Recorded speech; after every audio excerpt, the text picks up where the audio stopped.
إن الحمد لله نحمده ونستعينه ونستغفره ونعوذ بالله من شرور أنفسنا ومن سيئات أعمالنا من يهده الله فلا مضل له ومن يضلل فلا هادي له وأشهد أن لا إله إلا الله وحده لا شريك له وأشهد أن محمدا عبده ورسوله يا أيها الذين آمنوا اتقوا الله حق تقاته ولا تموتن إلا وأنتم مسلمون يا أيها الناس اتقوا ربكم الذي خلقكم من نفس واحدة وخلق منها زوجها وبث منهما رجالا كثيرا ونساء واتقوا الله الذي تساءلون به والأرحام إن الله كان عليكم رقيبا يا أيها الذين آمنوا اتقوا الله وقولوا قولا سديدا يصلح لكم أعمالكم ويغفر لكم ذنوبكم ومن يطع الله ورسوله فقد فاز فوزا عظيما أما بعد فإن خير الحديث كتاب الله وخير الهدي هدي محمد صلى الله عليه وسلم وشر الأمور محدثاتها وكل محدثة بدعة وكل بدعة ضلالة وكل ضلالة في النار أعوذ بالله السميع العليم من الشيطان الرجيم من همزه ونفخه ونفسه ولقد خلقنا الإنسان ونعلم ما توسوس به نفسه ونحن أقرب إليه من حبل الوريد إذ يتلقى المتلقيان عن اليمين وعن الشمال قعيد ما يلفظ من قول إلا لديه رقيب عتيد وجاء سكرة الموت بالحق ذلك ما كنت منه تحيد ونفخ في الصور ذلك يوم الوعيد وجاءت كل نفس معها سائق وشهيد لقد كنت في غفلة من هذا فكشفنا عنك غطاءك فبصرك اليوم حديد وقال قرينه هذا ما لدي عتيد ألقيا في جهنم كل كفار عنيد مناع للخير معتد مريب الذي جعل مع الله إلها آخر فألقياه في العذاب الشديد قال قرينه ربنا ما أطغيته ولكن كان في ضلال بعيد قال لا تختصموا لدي وقد قدمت إليكم بالوعيد ما يبدل القول لدي وما أنا بظلام للعبيد وقال عز وجل إن الله يأمركم أن تؤدوا الأمانات إلى أهلها وإذا حكمتم بين الناس أن تحكموا بالعدل إن الله نعم ما يعظكم به إن الله كان سميعا بصيرا. حضرات، ابھی خطبہ مسنونہ کے بعد میں نے سورۃ النساء کی ایک آیت آپ کے روبرو تلاوت کی ہے. اللہ تبارک و تعالیٰ نے اس آیت میں ارشاد فرمایا ان اللہ یأمرکم ان تؤدوا الامانات الی اہلها. اللہ تعالیٰ کا حکم ہے تم سب کو کہ امانتوں کو ان کے حقداروں تک لوٹا دو اور حقداروں تک پہنچا دو. وَإِذَا حَكَمْتُمْ بَيْنَ النَّاسِ أَن تَحْكُمُوا بِالْعَدْلِ. اور جب کبھی لوگوں کے درمیان فیصلہ کرنے کی نوبت آئے تو انصاف کے تقاضوں کے مطابق فیصلہ کرو. ان اللہ نعم ما یعظکم بہ. یہ بہت ہی اچھی نصیحت ہے جو اللہ تعالیٰ تمہیں کر رہا ہے. ان اللہ کان سمیعا بصیرا. جو کچھ تم کر رہے ہو اور جو کچھ تم کہہ رہے ہو سب کچھ اللہ دیکھ رہا ہے اور سب کچھ اللہ تعالیٰ سن رہا ہے. حضرات، یہ آیت، اس آیت کے نزول کا پس منظر حضرت عثمان بن طلحہ رضی اللہ عنہ کے سلسلے میں آیت نازل ہوئی. فتح مکہ کے موقع پر جب ان سے خانہ کعبہ کی چابیاں لے لی گئیں، کنجیاں لی گئیں، جبکہ زمانے جاہلیت سے یہی کلید بردار کعبہ تھے. فتح مکہ کے موقع پہ جب عارضی طور پر ان سے بیت اللہ کی کنجیاں لی گئیں تو یہ آیت نازل ہوئی کہ ضرورت پوری ہونے کے بعد دوبارہ بیت اللہ کی کنجیاں اسی خاندان میں لوٹا دی جائیں اور اسی شخص کو دے دی جائیں کہ جو زمانے جاہلیت سے خانہ کعبہ کی کلید برداری کا شرف اپنے پاس رکھتا ہے. یہ آیت کے نزول کا پس منظر تھا. لیکن حضرات، یہ آیت بالعموم اپنے اندر یہ معنی رکھتی ہے کہ کوئی بھی حق کسی کا بھی حق کسی بھی شکل میں کسی انسان کے پاس موجود ہو تو یہ آیت حکم دے رہی ہے کہ کسی بھی حقدار کے حق کو اپنے پاس روکے نہ رکھو. کسی کا بھی حق کسی بھی شکل میں تمہارے پاس موجود ہے، اس حق کو حقدار تک لوٹانا، اس حق کو حقدار تک پہنچانا یہ تم سب کی ذمہ داری ہے. حضرات، زندگی میں ہم سب پر عائد ہونے والے حقوق بنیادی طور پر دو طرح کے ہیں. ایک ہے جنہیں حقوق اللہ کہا جاتا ہے اور ایک ہے جنہیں حقوق العباد کہا جاتا ہے، بندوں کے حقوق. شریعت کی جتنی تعلیمات ہیں اگر آپ دیکھیں گے یا تو ان تعلیمات میں حقوق اللہ کی ادائیگی کی تلقین ہے یا پھر حقوق العباد اور مخلوق کے حقوق کی ادائیگی کی تلقین ہے. یہ شریعت کا نچوڑ اور شریعت کا خلاصہ حقوق اللہ اور حقوق العباد ہے. شریعت کہتی ہے نماز پڑھو، یہ حقوق اللہ میں سے ہے. شریعت کہتی ہے روزہ رکھو، یہ حقوق اللہ میں سے ہے. شریعت کہتی ہے حج کرو، یہ حقوق اللہ میں سے ہے. شریعت کہتی ہے زکوٰۃ دو، یہ حقوق العباد ہے. شریعت کہتی ہے صدقہ و خیرات کرو، یہ حقوق العباد ہے. الغرض شریعت کی جتنی تعلیمات ہیں ان میں یا تو حقوق اللہ کی ادائیگی کی تلقین ہے یا حقوق العباد کی ادائیگی کی تلقین ہے.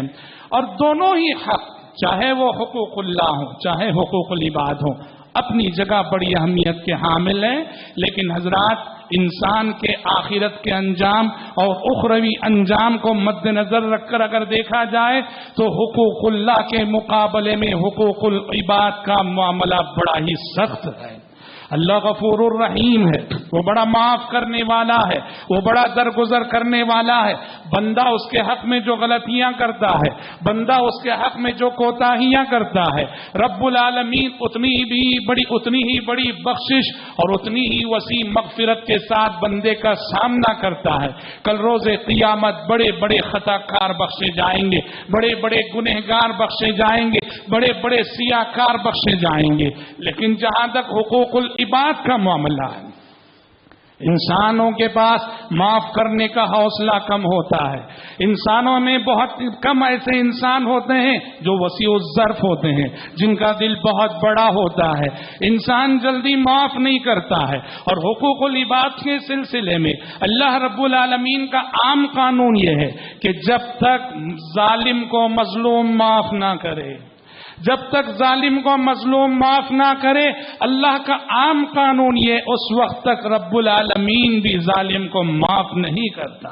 ظالم میدان حشر میں کھڑا رہے گا اور امید لگایا رہے گا رب العالمین کی رحمت سے. رب العالمین کہے گا جس کا حق تو نے مارا تھا، جس پہ تو نے ظلم کیا تھا، آج اس کو راضی کر لے، اس کو منوا لے. وہ مانے، وہ راضی ہو تو تیرے لیے معافی ہے. حقوق العباد کا معاملہ اخروی انجام کے اعتبار سے بہت ہی زیادہ سخت ہے. حضرات، اگر حقوق کی فہرست اگر دیکھی جائے تو بڑی طویل ہے. اولاد پر والدین کے حقوق، والدین پر اولاد کے حقوق، شوہر پر بیوی کے حقوق، بیوی پر شوہر کے حقوق، بھائی پر بہنوں کے حقوق، بہنوں پر بھائیوں کے حقوق، رشتہ دار کے رشتہ دار پر حقوق، پڑوس کے پڑوس پر حقوق، ایک انسان کے دوسرے انسان پر حقوق. اور بنیادی طور پر اگر دیکھا جائے تو ان حقوق کا تعلق کسی بھی انسان کی تین چیزوں سے ہوتا ہے. ایک ہے انسان کی جان، ایک ہے انسان کا مال اور ایک ہے انسان کی عزت و آبرو.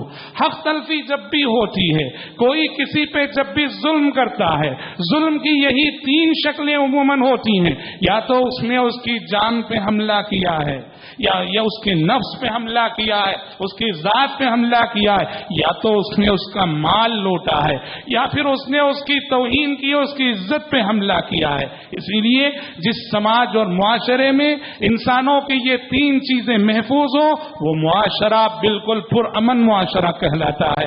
یہی وجہ ہے اہم موقعوں پر لسان نبوت نے انہی تین چیزوں کا حوالہ دیتے ہوئے امن کی تعلیم دی ہے. جب آپ نے حج حجۃ الوداع جیسے موقع پہ فرمایا الا ان دماءکم واموالکم واعراضکم حرام علیکم کحرمت یومکم ھذا فی بلدکم ھذا فی شہرکم ھذا. لوگوں تمہاری جانیں ویسے ہی محترم ہے, تمہارے مال ویسے ہی محترم ہے, تمہاری عزت و آبرو ویسے ہی محترم ہے جیسے یہ مہینہ محترم ہے, یہ دن محترم ہے, یہ مقام محترم ہے. تو حقوق کا تعلق بنیادی طور پر ان تین چیزوں سے ہوتا ہے. کسی بھی انسان کی جان, کسی بھی انسان کا مال اور کسی بھی انسان کی عزت و آبرو. حق تلفی کیسے ہوتی ہے؟ کسی نے کسی کو بیجا قتل کر دیا, بہت بڑی حق تلفی ہو گئی. کسی نے کسی پہ بیجا حملہ کر دیا, بہت بڑی حق تلفی ہو گئی. کسی نے کسی کو بیجا زخمی کر ڈالا, بہت بڑی حق تلفی ہو گئی.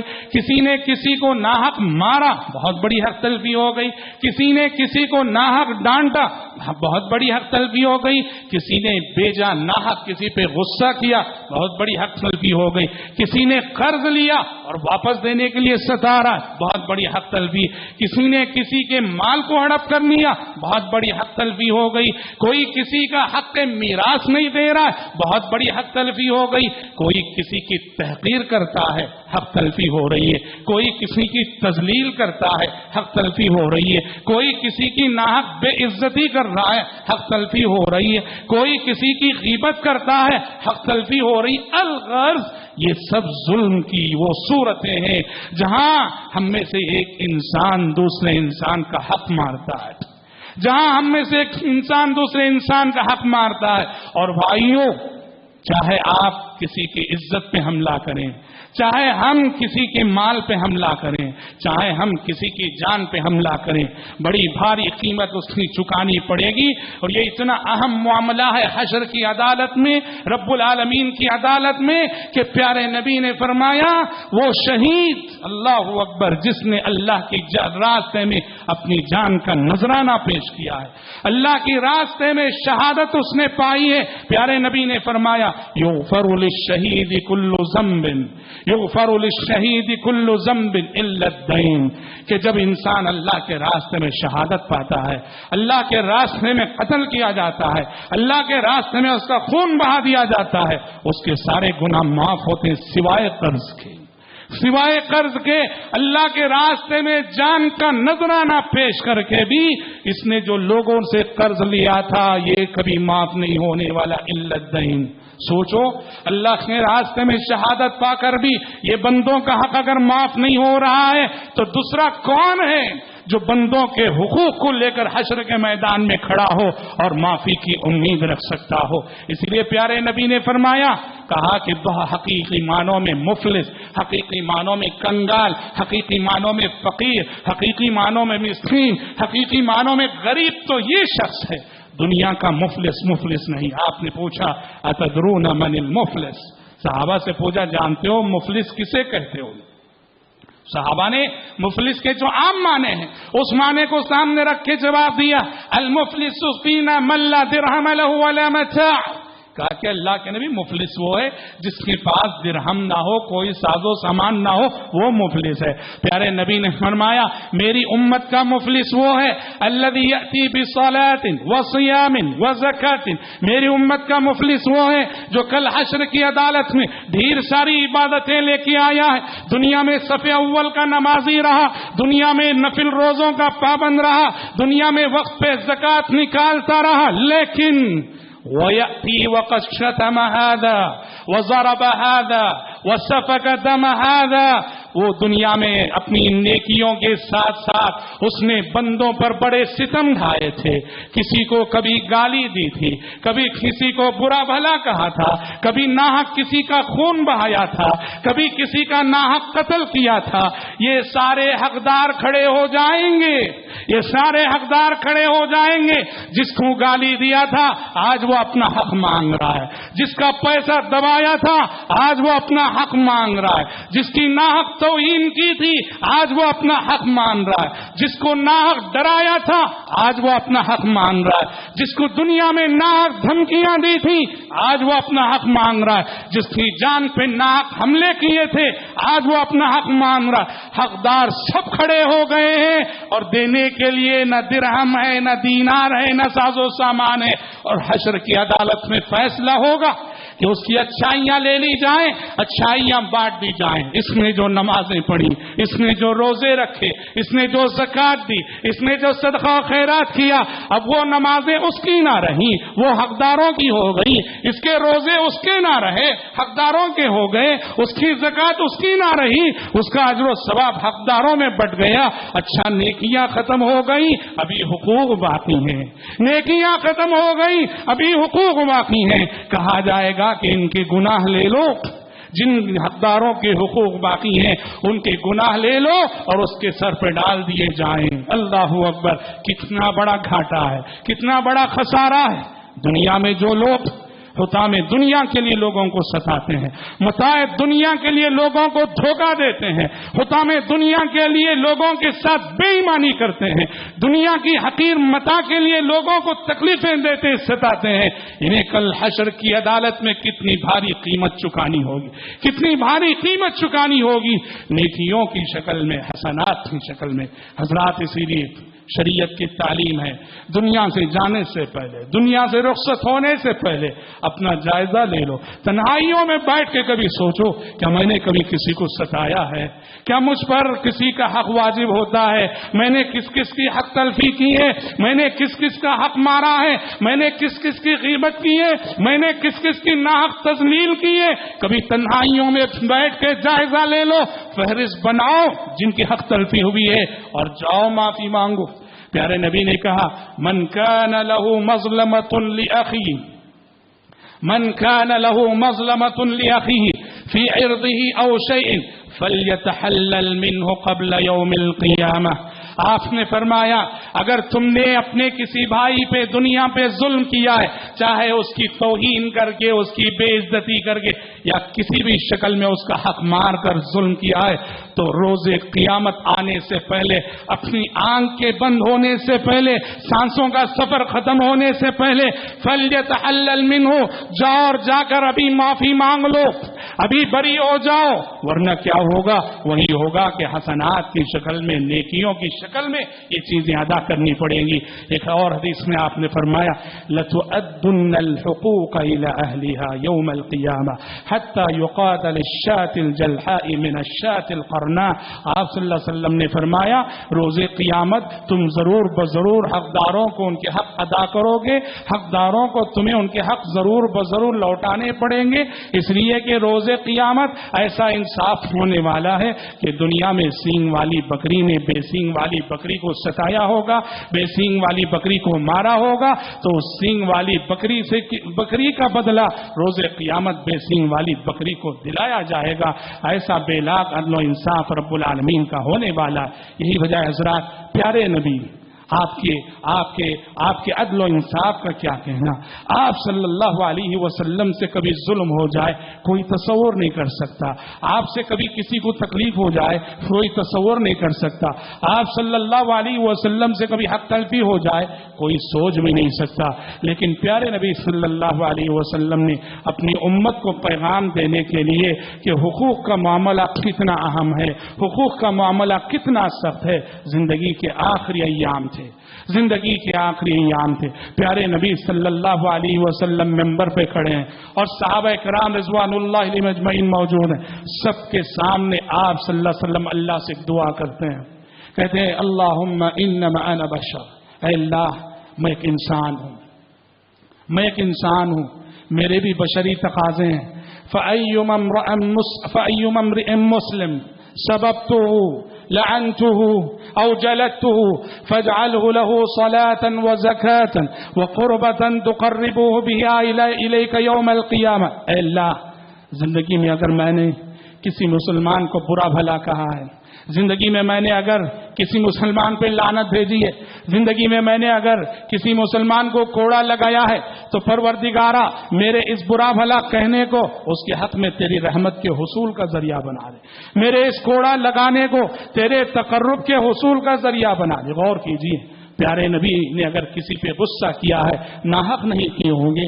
پیارے نبی نے اگر کسی پہ لعنت بھیجی ہے ناحق نہیں بھیجی ہوگی. پیارے نبی نے کسی کو کوڑے لگائے ناحق نہیں لگائے ہیں. لیکن دیکھو سبحان اللہ، احتیاط اور بندوں کے حقوق کی اہمیت کا درس دینے کے لیے پیارے نبی صلی اللہ علیہ وسلم دنیا سے جاتے ہوئے، دنیا سے رخصت ہوتے ہوئے اللہ رب العالمین سے یہ دعا سب کے سامنے کر رہے ہیں، یہ پیغام دینے کے لیے کہ دنیا سے جب بھی رخصت ہونا ہو، دنیا سے رخصت ہونے سے پہلے حقوق کی ادائیگی کر کے رخصت ہونا.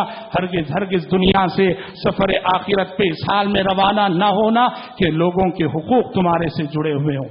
حضرات، مومنانہ کردار کیا ہے؟ مومن حقوق کا محافظ ہوتا ہے. مومن کے پاس کسی کا حق ہوتا ہے، پوچھنے کی ضرورت نہیں. مومن کے پاس کسی کا حق ہوتا ہے، مانگنے کی ضرورت نہیں. مومن حقدار کو ڈھونڈ کے حق پہنچاتا ہے، حقدار کو تلاش کر کے اس کا حق پہنچاتا ہے. مومن حقوق کا محافظ ہوتا ہے. مومن کسی کی حق تلفی نہیں کرتا. مومن کسی کا ایک پیسہ ناحق اپنے پاس نہیں رکھتا. مومن دھوکہ کسی کو نہیں دیتا. مومن کسی کے ساتھ بے ایمانی نہیں کرتا. مومن کسی کے ساتھ غداری نہیں کرتا. مومن اس دنیا میں سب کے حقوق کا محافظ ہوتا ہے اور مانگے بغیر پوچھے بغیر آگے بڑھ کے دیتا ہے. دیکھو، اور اللہ رب العالمین کو یہ ادا بھی بہت پسند ہے کہ حقدار کا حق آپ کے پاس موجود ہے، اور قبل اس کے کہ وہ مانگے یا وہ مانگ رہا اور مانگنے کے فوراً ساتھ بعد آپ اسے دے رہے ہیں، نہ ٹال مٹول کر رہے ہیں، نہ ستا رہے ہیں، نہ گھما رہے ہیں، حقدار کے آگے سر جھکا رہے ہیں اور عاجزی سے اس کا حق اس کے حوالے کر رہے ہیں. اللہ رب العالمین کو یہ ادا بہت پسند ہے. آپ یہ دیکھیے، ایک حدیث بڑی عظیم حدیث ہے، وہ ہم سنتے ہیں لیکن غور کیجیے. بنو اسرائیل کے 3 اشخاص غار میں جا کے چھپتے ہیں. غار کے دہانے پہ ایک چٹان آ بیٹھتی ہے. تینوں کو موت اپنی آنکھوں کے سامنے نظر آتی ہے کہ پتھر ہٹانے کی طاقت نہیں ہے.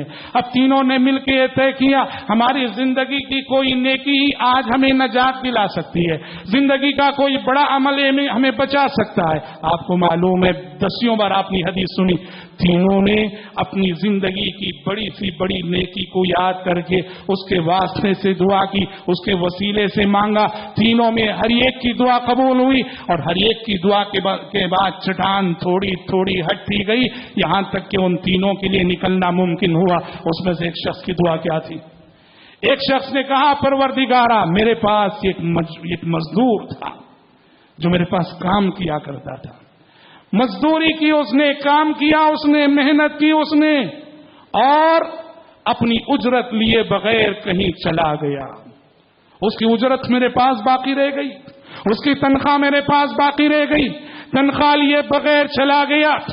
اللہ تو جانتا ہے، اس کی اجرت کے پیسوں سے، اس کی تنخواہ کے پیسے جو میرے پاس تھے، اس سے میں نے کچھ بکریاں خریدی.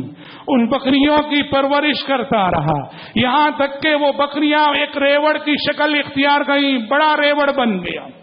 اور بہت دنوں بعد وہ مجبور انسان، وہ مزدور انسان جس کا حق میرے پاس رہ گیا تھا، وہ میرے پاس آیا اور اس نے آ کر کہا کہ بھائی، میں جب تمہارے پاس کام کیا کرتا تھا، تنخواہ لیے بغیر میں چلا گیا تھا، میری تنخواہ کا حق تم پر باقی ہے.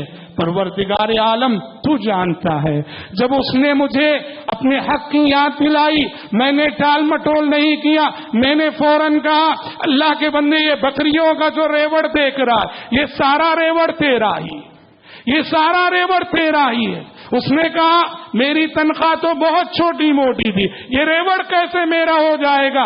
میں نے کہا تھا پروردگارا کہ تیری ہی تنخواہ سے میں نے یہ بکریاں خرید کر یہ ریوڑ بنایا، لے جا، یہ سارا تیرا ہے. وہ لے گیا.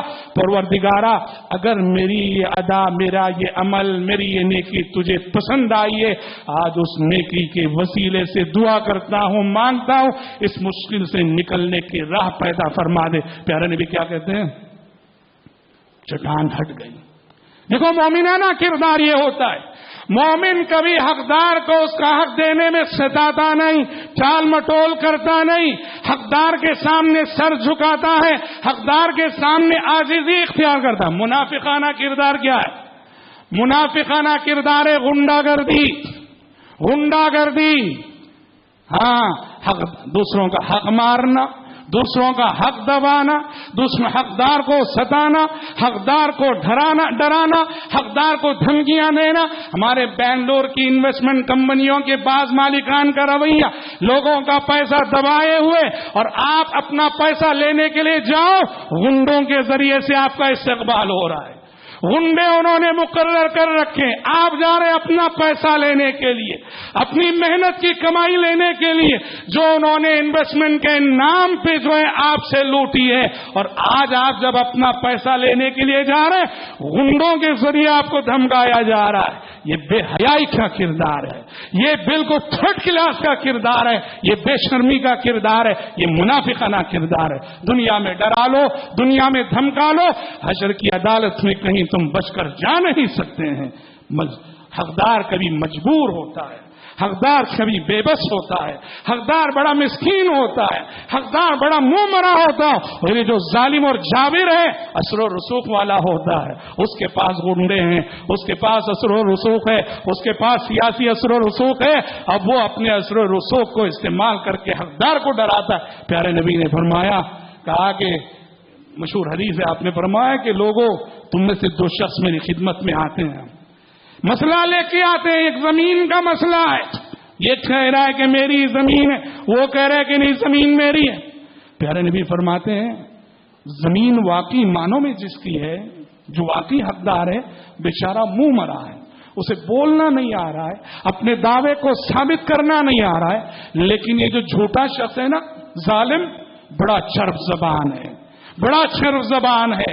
ایسے بات کرے گا کہ آپ کو غلط ثابت کر دے گا، خود غلط رہ کر آپ کو غلط ثابت کر دے گا. پیارے نبی فرماتے ہیں اب وہ اپنا دعویٰ صحیح طریقے سے پیش کرتا ہے چرب زبانی میں، اور یہ بیچارہ جو مظلوم ہے، مجبور ہے، اس کو پیش کرنا نہیں آتا. آپ نے فرمایا اگر اس کی زبان سے، اس کی چرب زبان سے متاثر ہو کر مجھے یوں لگے کہ شاید زمین اس کی ہے اور میں اس کے حق میں فیصلہ کر دیتا ہوں، اس ظالم کے حق میں کہ ہاں زمین تمہاری ہے، یہ جان کر نہیں کہ ظالم نہیں، اپنے دعوے کو اس نے اس انداز میں پیش کیا، سننے والے کو لگا کہ ہاں اسی کا حق ہے. پیارے نبی نے کہا ہر وہ ظالم سن لے جو اپنی چرب زبانی سے حقدار کا حق مارتا ہے اور زمینیں ہڑپ کرتا ہے کہ ایسے شخص کو میں زمین نہیں دے رہا ہوں، جہنم کا ٹکڑا دے رہا ہوں، جہنم کی جگہ دے رہا ہوں. یعنی اہل علم نے کہا اس حدیث کا مطلب کیا ہے، اگر عدالت میں، کورٹ میں غلط فیصلہ ہو جاتا ہے، جان بوجھ کرنے کو جج نے غلط فیصلہ نہیں، جج کو لگا کہ اس کا حق ہے، اس لیے کہ اس نے اپنے دعوے کو اس انداز میں پیش کیا. قاضی کے اور جج کے فیصلے سے حق بدل نہیں جاتا، حق اسی کا رہتا ہے جو حقدار کا ہے. وکیلوں کی زبان کے، وکیلوں کی مکاری کی وجہ سے یا پھر رشوتوں کی وجہ سے کسی کا حق بدل نہیں جاتا ہے. تو حضرات یہ منافقانہ کردار ہے کہ کسی کا حق رکھا جائے اور حقدار کو دبایا جائے. یاد رہے وہ لوگ جو کسی کا حق اپنے پاس رکھتے ہیں، وہ حق چاہے ضروری نہیں کہ لاکھوں کی شکل میں ہو، ضروری نہیں کہ ہزاروں کی شکل میں ہو، کسی کا 100 روپیہ نہیں، 1 روپیہ بھی اگر آپ اپنے پاس رکھتے ہیں، جو لوگوں کے حقوق اپنے پاس رکھتے ہیں انہیں معلوم ہونا چاہیے کل حشر کی عدالت میں ان کی نمازیں انہیں بچا نہیں سکتی، ان کے روزے انہیں بچا نہیں سکتے ہیں. کل ان کے لیے پل صراط کا سفر بڑا مشکل ہونے والا ہے. کیوں؟ پیارے نبی نے فرمایا پل صراط جس سے سب کو گزرنا ہے، پل صراط کا جب سفر شروع ہوگا نا، ایک کنارے پل صراط کے رشتہ داری کھڑی ہوگی اور پل صراط کے دوسرے کنارے امانت داری کھڑی ہوگی. اللہ اکبر. ہر شخص کو گزرنا پڑے گا اس پل صراط سے، ایک طرف رشتہ داری، ایک طرف امانت داری. کیا مطلب؟ پل صراط کا یہ سفر آسان نہ ہوگا اس شخص کے لیے جو خائن ہے، جو غدار ہے، جو دھوکے باز ہے، جو لوگوں کے حقوق مارتا ہے، جو لوگوں کے پیسے دباتا ہے، جو لوگوں کی حق تلفی کرتا ہے، جو دنیا میں بے ایمانی کرتا ہے، جو دنیا میں دھوکے دیتا ہے. ایسے لوگوں کے لیے پل صراط کا سفر آسان نہ ہوگا، وہاں امانت داری کھڑی ہوگی اور ایسے لوگ جب پل صراط سے گزریں گے کٹ کٹ کر ٹکڑے بن کر جہنم میں گریں گے اور جہنم کا ایندھن بننے والے ہیں. اور اسی طرح سے جو لوگ رشتہ داری کا لحاظ نہ رکھیں، رشتوں کو توڑنے والے، رشتہ داری میں نفرتیں پیدا کرنے والے، رشتہ داری میں نفرتیں پھیلانے والے، ان کے لیے بھی پل صراط کا سفر آسان نہ ہوگا. لہذا حقوق ادا کر دو اسی دنیا میں. اور یہ حقوق کا معاملہ اتنا عام ہے میرے بھائی اہل علم نے لکھا ہے فرض کرو کہ میں نے کبھی کسی کا حق دبایا تھا، کسی کا حق میں نے مارا تھا، آج کچھ اللہ کا ڈر آ گیا، آج میں نے توبہ کر لی، سچی توبہ میں نے کی، رو رو کے میں نے توبہ کی، اللہ معاف کر دے، درگزر کر دے۔ کہا کہ ٹھیک ہے، اللہ کے پاس ہماری توبہ قبول ہو سکتی ہے، شرط یہ ہے میں نے جو کبھی آپ کا حق مارا تھا وہ 50 سال پہلے کیوں نہ ہو، میں نے جو آپ کا حق مارا مجھے لوٹانا پڑے گا، تبھی میری توبہ قبول ہوگی۔ حق کو لوٹانا پڑے گا، صرف توبہ کر لینے سے، دعا کر لینے سے، آنسو بہا لینے سے گناہ معاف نہیں ہونے والا ہے۔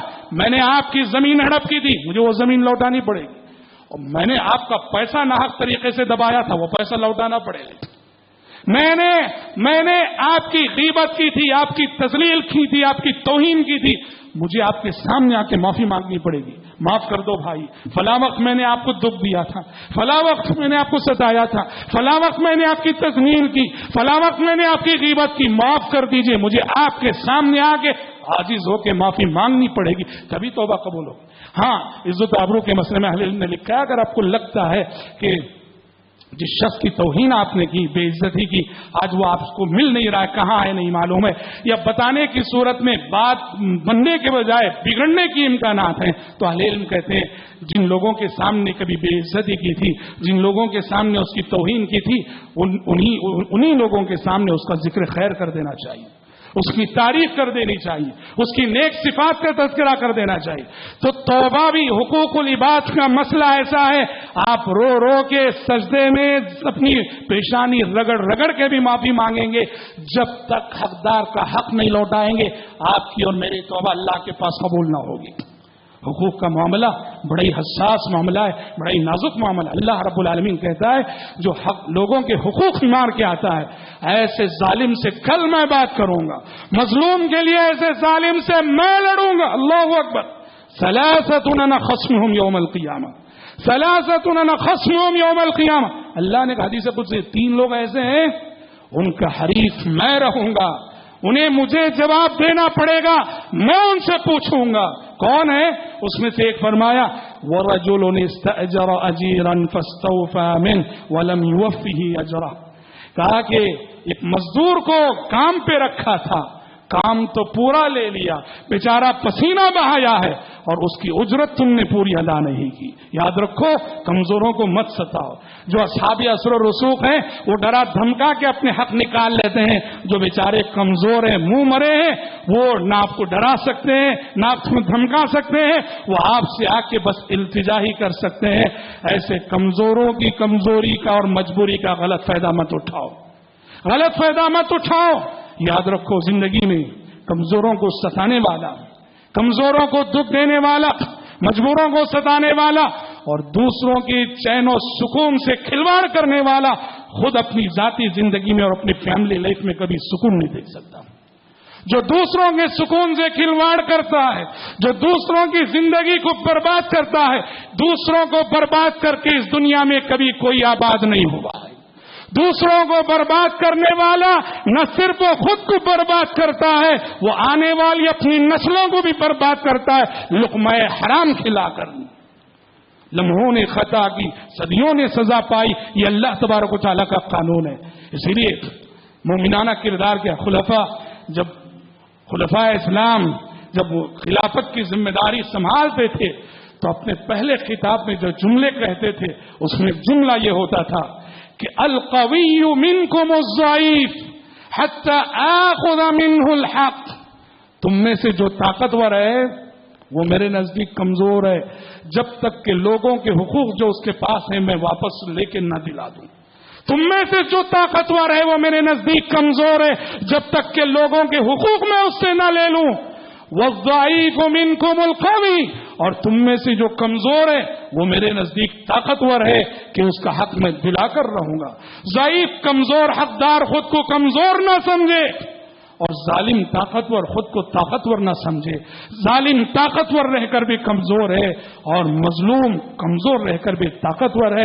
یہ خلفاء کا جملہ ہوتا تھا جو کہ دراصل ایک مومنانہ کردار ہے. مومن کو ہمیشہ زندگی میں مظلوم کے ساتھ کھڑا ہونا چاہیے, مظلوم کی مدد کرنا چاہیے, ظالم کے ساتھ کبھی نہیں کھڑنا چاہیے, ظالم کی نہ مدد کرنی چاہیے, ظالم کی نہ تائید کرنی چاہیے, اس لیے کہ ظالم کا انجام آخرت سے پہلے دنیا میں برا ہو کے رہتا ہے. وَلَا تَرْكَنُوا إِلَى الَّذِينَ ظَلَمُوا فَتَمَسَّكُمُ النَّارُ, ظالموں کی طرف مائل نہ ہونا, ظالموں کی تائید نہ کرنا, ورنہ ظالموں کی تائید کی وجہ سے ظالموں کی طرح سے تمہیں بھی نار جہنم جلا کے رہے گی.